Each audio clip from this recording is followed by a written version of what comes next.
Hola, ¿qué tal? Espero que se encuentren muy bien. Mi nombre es Mauricio López y como siempre les doy la más cordial bienvenida a mi canal. En esta ocasión toca analizar la asignatura de Arquitectura de Computadoras.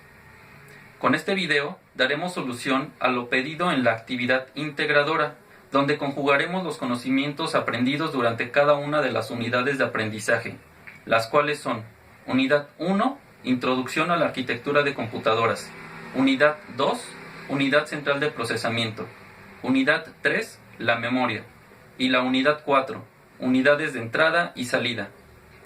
Pues bien, si el video es de su interés, les pido que se queden hasta el final y no olviden dejar sus dudas y comentarios. Bienvenidos. Pues bien, primero debemos dar una definición acerca de las computadoras. Sabemos que se trata de máquinas electrónicas que tienen la capacidad de seguir instrucciones para realizar cálculos y operaciones lógicas de manera rápida y acertada. A su vez, estos dispositivos pueden realizar diversas funciones entre las que se encuentran la recepción de datos, el procesamiento de datos, el almacenaje de datos ya sea en su estado inicial o ya procesados, y generar respuestas y arrojar resultados. También, en base a su tamaño, las computadoras pueden clasificarse como microcomputadoras, minicomputadoras, mainframes y supercomputadoras. Sin embargo, no es por el volumen físico de estas, sino más bien a la potencia de cálculo y la capacidad de almacenamiento con la que cuentan. Como sabemos, una computadora se divide en dos grandes bloques, el hardware y el software. El hardware se refiere a la parte física de la computadora. Decimos que son las partes tangibles: monitor, impresora, disco duro, cables, teclado, entre otros elementos. Cuando hablamos del software, nos referimos al conjunto de instrucciones y rutinas que permiten realizar una tarea específica a la que llamamos programa. Adicionalmente, sabemos que este conjunto de instrucciones denominado software permite dirigir al hardware. Ahora es tiempo de hablar de la historia de las computadoras, la cual se clasifica por generaciones. Si bien desde la década de los 40 se crearon varios modelos de computadoras como la Z1 y la ENIAC, la primera generación dura de 1951 a 1958 y fue precisamente en el año de 1951 que se desarrolló la computadora UNIVAC 1, por sus siglas en inglés Universal Automatic Computer. Esta computadora fue la primera de uso no militar y fue desarrollada para usarse por la Oficina de Censos de los Estados Unidos. Entre sus características, este tipo de computadoras de primera generación utilizaban bulbos de vidrio para su funcionamiento, así como el uso de tarjetas perforadas para introducir la información. Este tipo de computadoras utilizaban programas de lenguaje máquina. También podemos decir que eran computadoras muy grandes, costosas, consumían mucha electricidad y también generaban bastante calor, por lo que era necesario mantenerlas en un cuarto con clima propio. La segunda generación de computadoras abarca desde 1959 hasta 1963 y el avance de la tecnología permitió implementar el uso de transistores para reemplazar a los bulbos. También los tambores magnéticos fueron reemplazados por núcleos magnéticos como medio de almacenamiento primario, y las cintas magnéticas y el disco pasaron a sustituir el uso de tarjetas perforadas. Este tipo de computadoras presentaban grandes mejoras, puesto que ya no generaban tanto calor, eran más eficientes y menos costosas. La tercera generación de computadoras comprende desde 1964 hasta 1979. En esta generación, la tecnología de transistores quedó atrás, dando paso a máquinas más pequeñas y poderosas que eran construidas con circuitos integrados, los cuales tenían la capacidad de contener miles de pequeños transistores en un solo chip de silicio, con lo cual se ahorraba demasiado espacio. A su vez, se desarrolló un nuevo tipo de memoria basada en semiconductores de óxido metálico, que, al igual que los circuitos integrados, eran chips cubiertos con silicón. Este nuevo incremento en la capacidad de memoria y su poder de procesamiento favoreció el desarrollo de sistemas operativos. Surgieron también las minicomputadoras y se permitió el desarrollo de lenguajes de programación como el BASIC.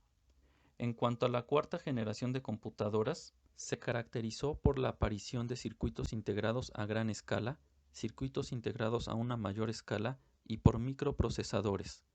En cuanto a los circuitos integrados, estos evolucionaron hasta ser capaces de contener cientos de miles hasta más de 1 millón de transistores en un pequeño chip.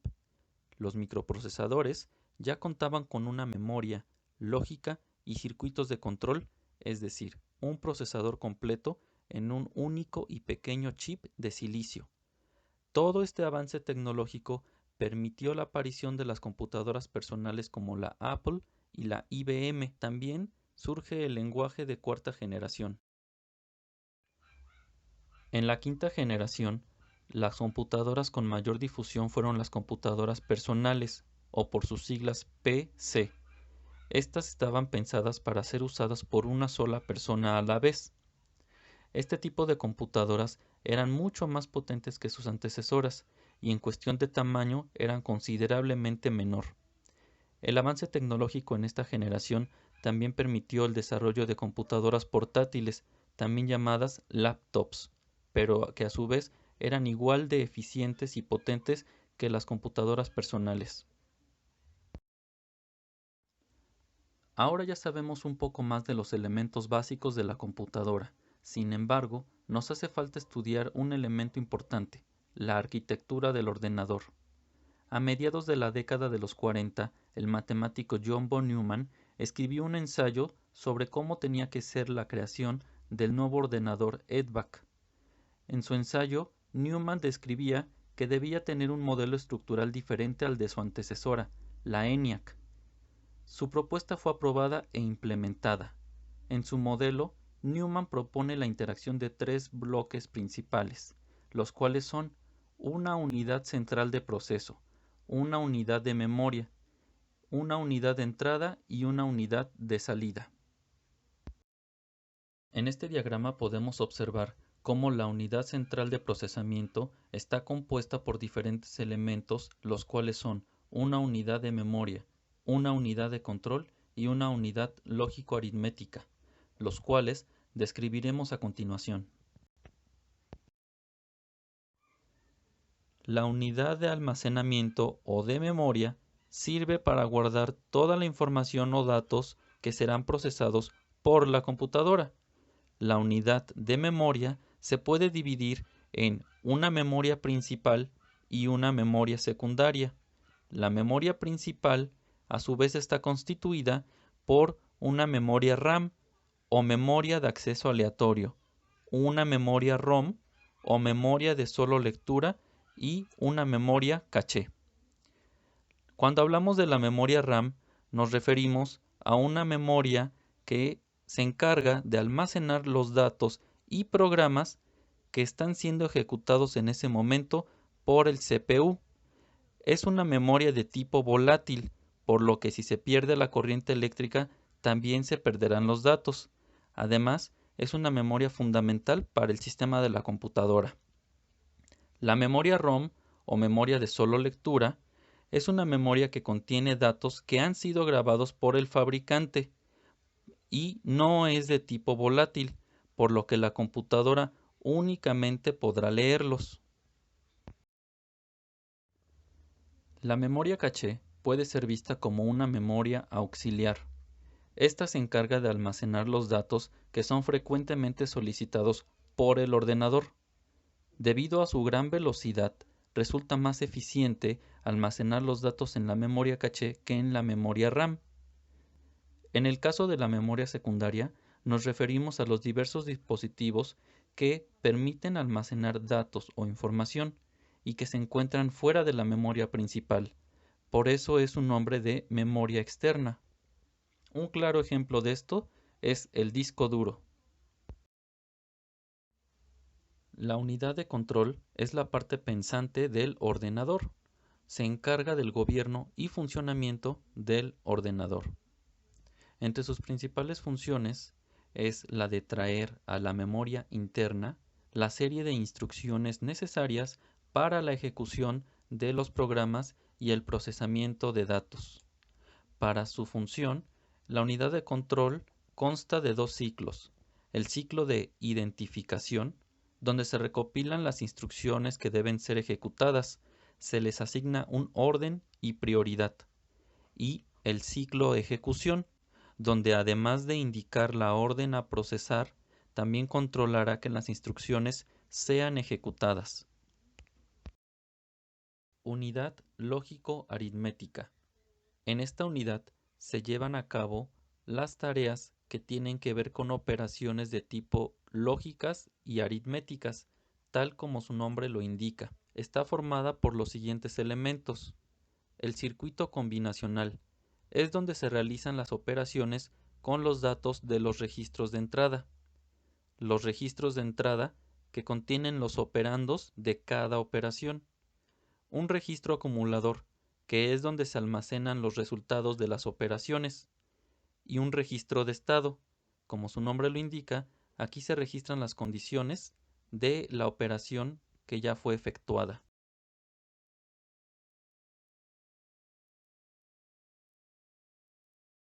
La unidad de entrada se refiere a aquellos dispositivos que permiten introducir información, datos, comandos, entre otros, y que son dirigidos hacia el procesador. A través de estos dispositivos se permite tener una comunicación con el exterior. Ejemplos típicos son el teclado, el mouse o el lector de código de barras. Cuando hablamos de la unidad de salida, nos referimos a aquellos dispositivos o periféricos empleados para extraer los resultados conseguidos por el procesamiento de datos, es decir, que podemos externar los resultados obtenidos de las operaciones realizadas por el ordenador. Una clasificación de los dispositivos de entrada-salida nos permite ordenarlos como dispositivos de presentación de datos, dispositivos de almacenamiento de datos, dispositivos de comunicación con otros procesadores y dispositivos de adquisición de datos. Ahora bien, es importante comprender que tanto los periféricos como el CPU operan a velocidades muy diferentes y que además en los periféricos no es posible determinar el tiempo que les tomará responder, motivo por el cual se vuelve fundamental emplear una sincronización entre ambos medios. Dado esto, se desarrollaron tres mecanismos diferentes, que son entrada-salida controlada por programa, entrada-salida por interrupción y entrada-salida por acceso directo a memoria.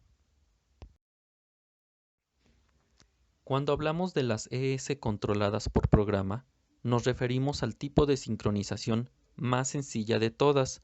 Sin embargo, el procesador se ve obligado a esperar de manera considerable a que el módulo ES se encuentre listo para operar.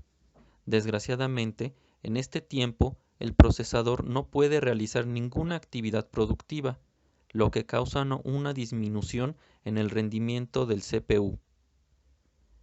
En el caso de las ES por interrupción, tenemos que gracias a una señal externa de interrupción, el procesador causa una pausa momentánea en el programa que esté ejecutando y que gracias a una dirección específica de memoria, éste buscará la subrutina de tratamiento con la que se producen las operaciones de entrada-salida.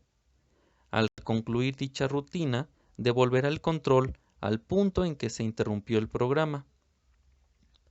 Debemos señalar que en las ES por interrupción tenemos dos principales ramas, las que se enfocan en la fuente de interrupción y que se dividen en interrupciones de hardware e interrupciones de software, y las que se enfocan más en la forma de obtener el vector de interrupción, divididas en vectorizadas y no vectorizadas.